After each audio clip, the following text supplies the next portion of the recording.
निर्भर करता है प्रभु के नाम पर, निर्भर करता है भगवान के नाम पर। जपो, लगे रहो भगवान की विरल भक्ति में, लगे रहो भगवान के भजन में, दोनों दूर रहेंगे, दोनों।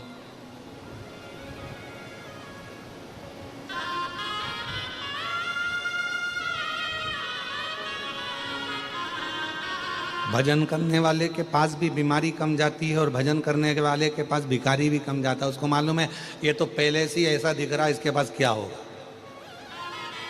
तो भिखारी सोचता है कौन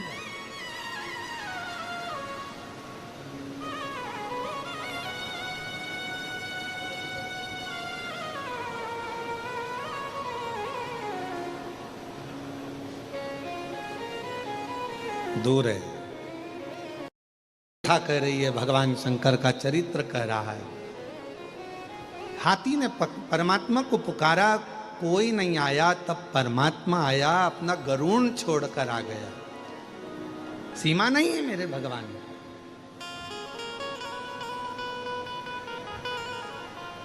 किसी भी देश में, विदेश में, प्रदेश में, गांव में, नगर में, शहर में, कहीं पर भी रहकर आप भगवान को पुकारना प्रारंभ करो। मेरा भगवान ये नहीं दे। अब आपके यहाँ तो ये तेलंगाना में तेलुगु चलती है, कर्नाटक में। एक बहन जी ने पत्र लिखा है, हम तो कल बोलने वाले थे कि किसी को कन्नड़ आती हो तो हमारे पास आकर पत्र पढ़ दो, हमको पढ़ना नहीं आ रहा। उन्होंने कन्नड़ भाषा में लिखा है। एक बहन जी ने तेलुगु भाषा में पत्र लिखा और आगे शुरू में हिंदी में लिख दिया और लिखती है, और उसने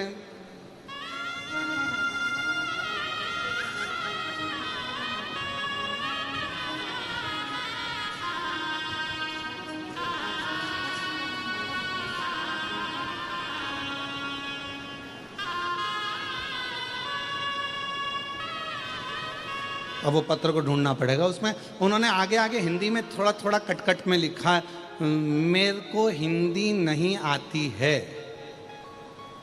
ऐसे ही लिख देती।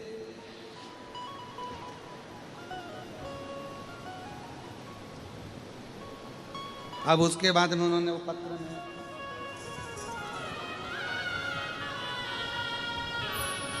मिल गया।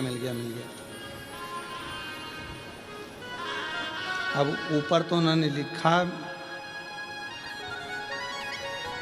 इरम्मा मल्लिकार्जुन विश्वकर्मा, गुलबर्गा कर्नाटक की रहने वाली हूँ। मुझे हिंदी बोलना, हिंदी ज़्यादा लिखना नहीं आता। उसमें अपने व्यक्त किया, हम तो बाबा के भरोसे चलते हैं, हम तो बाबा के भरोसे चलते हैं। ये दुनिया वाले जलते हैं, ये दुनिया वाले जलते हैं, हम तो बाबा के भरोसे चलते हैं, हम तो बाबा के भरोसे चलते हैं। तो जो दिल से भाव से आपने लिखा, कहीं पर भी रहें, कोई प्रदेश में, कोई देश में, विदेश में, कोई जिले में, कोई शहर में, तुम्हारा मन पड़े जहाँ रहो, पर मुख से अगर भगवान का नाम पुकार रहे हो, हृदय से श्री शिवाय नमस्तुभ्यम कह रहे हो, तो ये निश्चित है कि पुलिस की सीमा हो सकती है, भारत की एक देश की सीमा हो सकती है, प्रदेश की सीमा हो सकती है, जिले की सीमा हो सकती है, तहसील की सीमा हो सकती है, पर मेरे बाबा की कोई सीमा नहीं है। जहां पुकारोगे, जब पुकारोगे, जैसे पुकारोगे, मेरा शंकर तुम्हारे सामने खड़ा हो। वो सीमा से हटा हुआ है, उसकी कोई सीमा। बस दिल से, हृदय से शिव को पुकारो। जैसे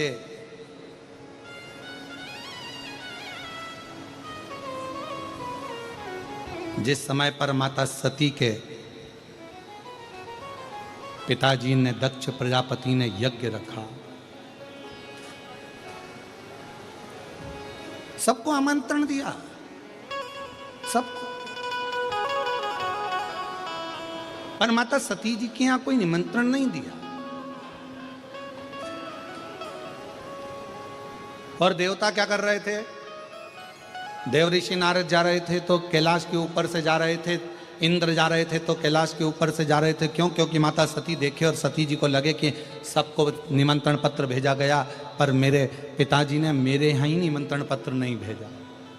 ये दिखना चाहिए।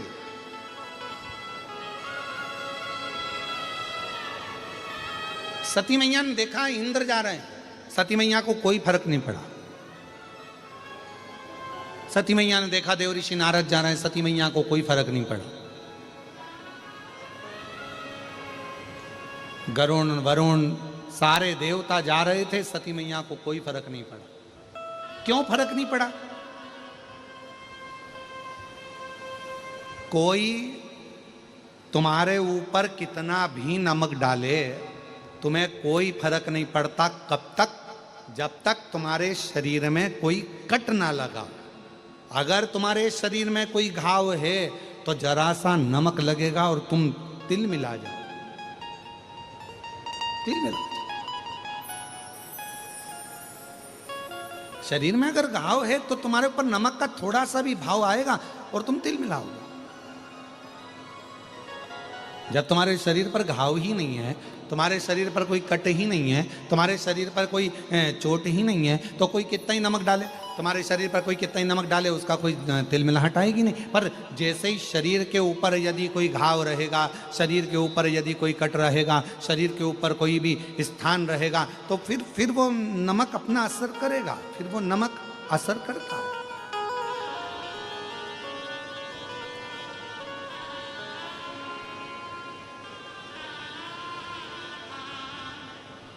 फिर वो नमक अपना असर कर सकता है। शिव महापुराण, किसी व्यक्ति ने आपको गाली दी, गाली असर कब करेगी? जब आपने गाली को वापस पलट कर यदि जवाब दिया है तो वो गाली आप पर असर करेगी। पर गाली कब तक असर नहीं करेगी? जब तक आपने पलट कर जवाब नहीं दिया। कोई पलट कर आप जवाब ही नहीं दे रहा।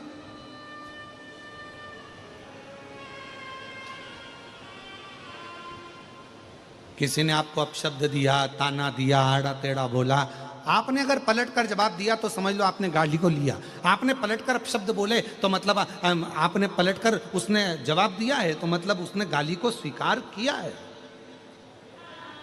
एक महाभारत का बड़ा सुंदर चरित्र है महाराज। जिस समय पर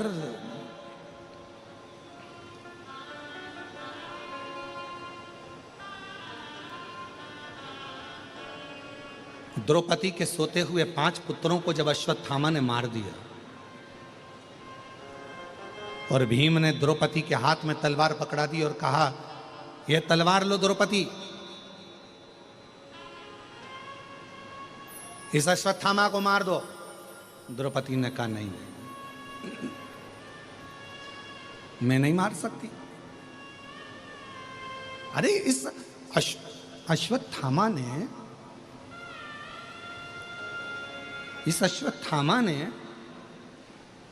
तुम्हारे सोते हुए 5 पुत्रों को मार दिया द्रौपदी, तो तुम भी इसको मार दो।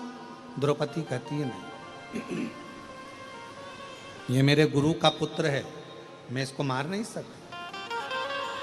द्रौपदी, जब इसने नहीं देखा कि कौन बच्चों को मार रहा है, कौन को मार रहा है, तो तुम क्यों देखती हो? द्रौपदी ने कहा, यदि कोई कुत्ता हमको काट लेगा तो हम कुत्ते को नहीं काट लेंगे। कोई श्वान हमको काटेगा तो हम श्वान को नहीं काटेंगे। कोई सांप हमें काटेगा तो हम सांप को नहीं काट लेंगे।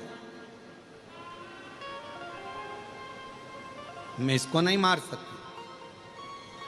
एक काम करो, इसके मस्तक पर जो मणि लगी है वो मणि निकाल कर फेंक दो, बाकी का और मुझे कुछ नहीं चाहिए। इसने मेरे बेटे को मार दिया, मैं अपने गुरु के पुत्र को नहीं मार सकती। ये द्रौपदी का चरित्र हमको कह रहा है, ये द्रौपदी का संवाद हमको कह रहा है कि यदि कोई हमको अपशब्द कह रहा है तो हम अपशब्द से जवाब क्यों दे। कोई हमको गाली दे रहा है तो हम गाली से जवाब क्यों दें।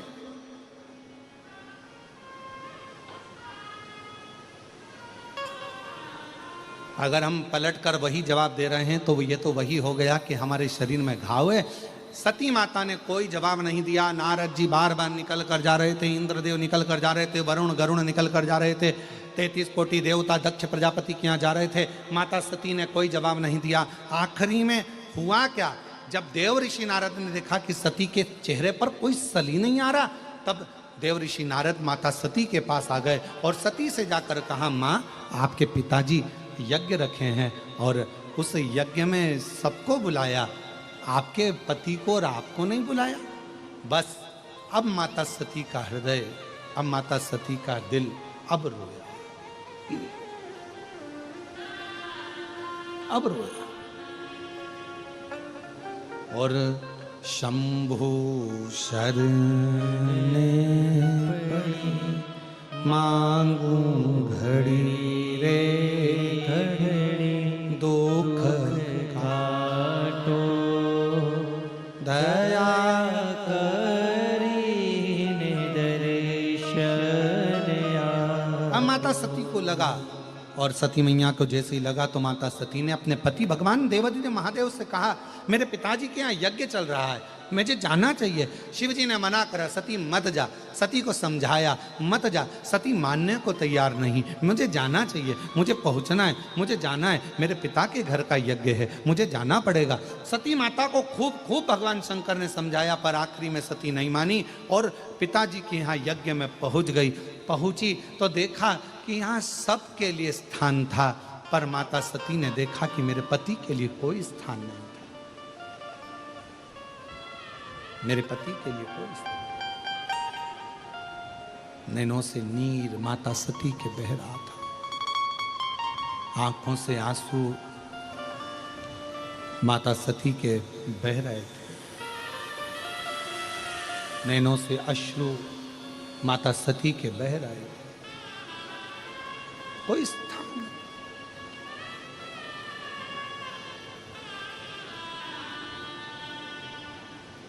कितना सुंदर कहा है माता सती ने, जरा ध्यान से सुनना एक एक। जितने भी आस्था चैनल पर कथा सुन रहे हैं, जितने फेसबुक यूट्यूब पर कथा सुन रहे हैं, भाग्यनगर हैदराबाद में शमशाबाद की इस पवित्र धारा पर भूतड़ा परिवार द्वारा आयोजित ये शिव महापुराण की कथा के ये दिव्य पंडालों में जितने भी भरे पड़े हुए शिव भक्त हैं, सब सावधानी से सुनना कि सती ने कितना बड़ा शब्द कहा है, वो एक एक व्यक्ति की बुद्धि में बैठना चाहिए। माता प्रसूति आई,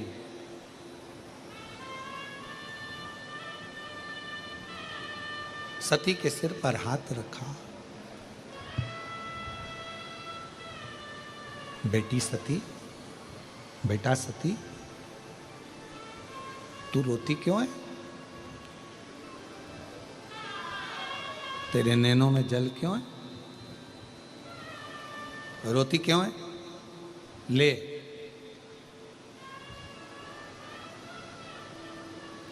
सती ये थोड़ा सा जल का आचमन कर ले। सती ने मना करा, नहीं मां, मैं नहीं कर। रति आ गई, रोहिणी आ गई, सबने समझाया सती को, सती ले थोड़ा सा जल का आचमन कर ले, थोड़ा सा जल पी ले सती। सती ने अपने केशों को खोल कर माता सती कहती है, सुनो मां प्रसूति, मैं सती देवादिदेव महादेव की अर्धांगिनी मां आज एक शब्द कहती हूं, जिस स्थान पर शंकर के लिए कोई स्थान नहीं हो, जिसके घर में भगवान शंकर का शिवलिंग नहीं हो, जिस घर के अंदर, जिस भवन के अंदर शंकर का कोई स्थान ना हो, शंकर का शिवलिंग ना हो, सती कहती है उस घर का जल पीने वाला कभी मोक्ष प्राप्त नहीं कर सकता, उसे कभी मोक्ष नहीं मिल सकता। जिस घर में शंकर भगवान का शिवलिंग होता है, जिस घर में शिव का स्थान होता है, जिस घर में शंकर का एक प्रतिबिंब स्वरूप होता है, उस व्यक्ति को किसी तीर्थ में जाने की जरूरत नहीं पड़ती। सारे तीर्थ उस व्यक्ति के घर में आकर विराजमान हो जाते हैं, सारे तीर्थ आते हैं। और मेरे पिता दक्ष प्रजापति शंकर जी का अपमान कर दिया, मेरे पिता दक्ष प्रजापति शिव का अपमान कर दिया, मेरे पिता दक्ष प्रजापति ने शंकर भगवान का अपमान करा है, शिव का स्थान नहीं रखा, शंकर के बैठने का स्थान नहीं रखा, इसलिए दक्ष प्रजापति के घर का जल मेरे लिए श्रेष्ठ नहीं है। मैं यहाँ जल, तुम मां प्रसूति कर रही है, ये तो तेरे पिता का घर है, पिता का घर है पर शिव का घर नहीं है। ये पिता का घर है पर शिव का घर नहीं है। और मेरी जीजियों, मेरे जीजाओं, मेरी बेटियों, बेटाओं, मेरी माताओं, मेरे भाई बुजुर्ग बंधुओं, स्मरण रखना, प्रत्येक घर में भगवान शंकर का एक छोटे से छोटा शिवलिंग जरूर होना चाहिए, जरूर होना चाहिए।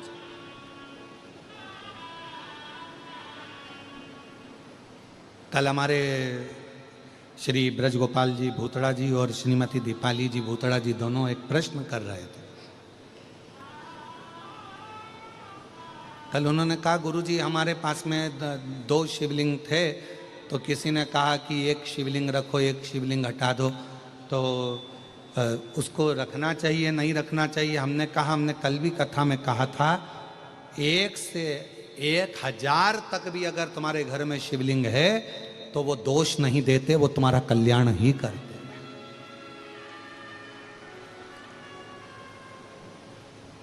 किसी अन्य देवता की मूर्ति अगर तुम्हारे घर में है तो किसी देवता की अगर मूर्ति तुम्हारे घर के अंदर है तो वो 1-2 हो सकती है, 2 से ज़्यादा नहीं हो सकती है। पर भगवान शंकर का यदि शिवलिंग तुम्हारे घर में है, 1 है, 2 है, 3 है, 4 है, 50 हैं, 100 हैं, 200 हैं, 500 हैं, 1000 हैं, 10,000 हैं, कितने भी हैं, तुम्हारे घर का वो शिवलिंग कभी तुमको दुख नहीं देगा, कभी कष्ट नहीं देगा।